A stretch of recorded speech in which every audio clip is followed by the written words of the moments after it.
and may well be rooted in the racism that the world still carries as a badge of honor from the victories of the last great war of the World War II.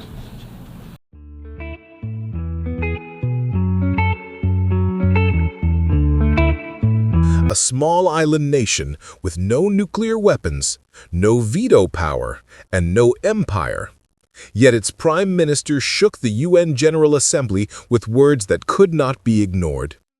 She called truth to power. She warned against the law of the jungle. And in a moment of defiance, when Prime Minister Netanyahu defended Israel's war in Gaza, the majority of nations stood up and walked out. This wasn't just a protest, it was history in motion. A reminder that in the 21st century, the majority cannot be silenced anymore. The United Nations was born out of the ashes of World War II. Its purpose? To save future generations from the scourge of war, to promote peace, justice, and human rights. And for decades, leaders have gathered in New York each September to recommit to those ideals. And Barbados, though small in size, has always spoken with a voice of moral clarity. And this year, its prime minister reminded the world that the UN was supposed to be a stage of equals. Every nation, large or small, was meant to have a voice. Every people, the right to justice. And that is why her words cut so deeply, because the world has strayed from that promise. But here is the uncomfortable truth. The system is broken. The veto power in the Security Council allows a few nations to block the will of the majority.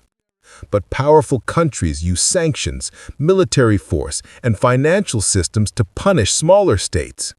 And when leaders like Donald Trump once stood at this podium, he mocked the EU, dismissed climate change as a hoax, and even belittled the very UN itself. And now Netanyahu stands here, justifying the war in Gaza, while images of rubble, hunger, and suffering dominate the world's screens. But this time, the majority of nations refused to listen. They rose. They walked out.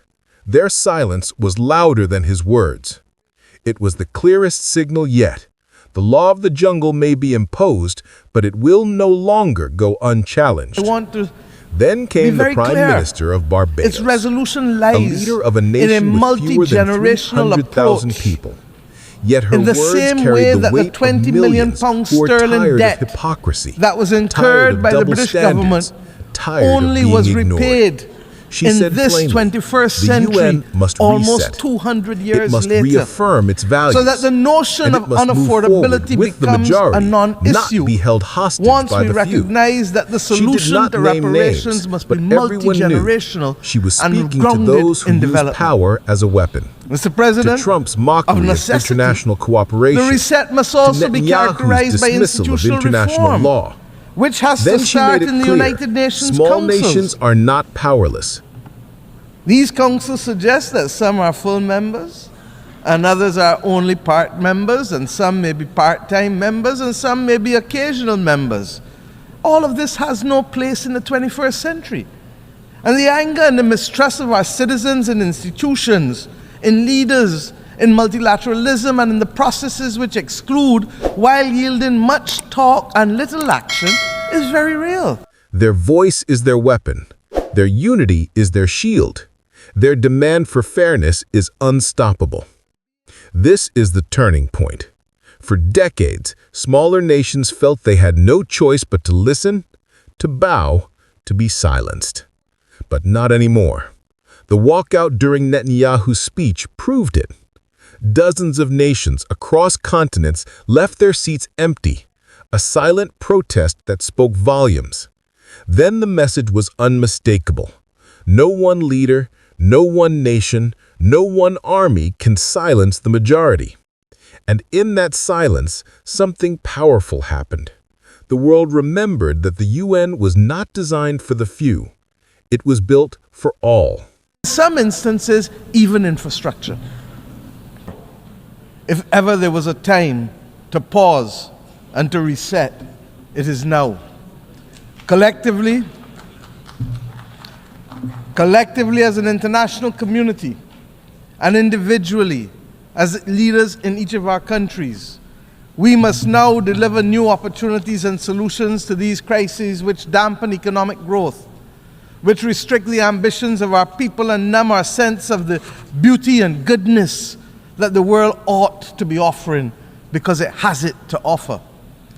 The reset for which I am calling, and indeed all of our citizens are demanding, must see an end to all forms of discrimination. That rules and institutions today exist which create first and second class citizens, as we have said from this podium year after year, depending on your nation of origin, militate against the trust and the credibility and the hope, and it fosters a crisis of confidence in the existing international order, which must become inclusive and responsive for all. More than any other complaint from this podium,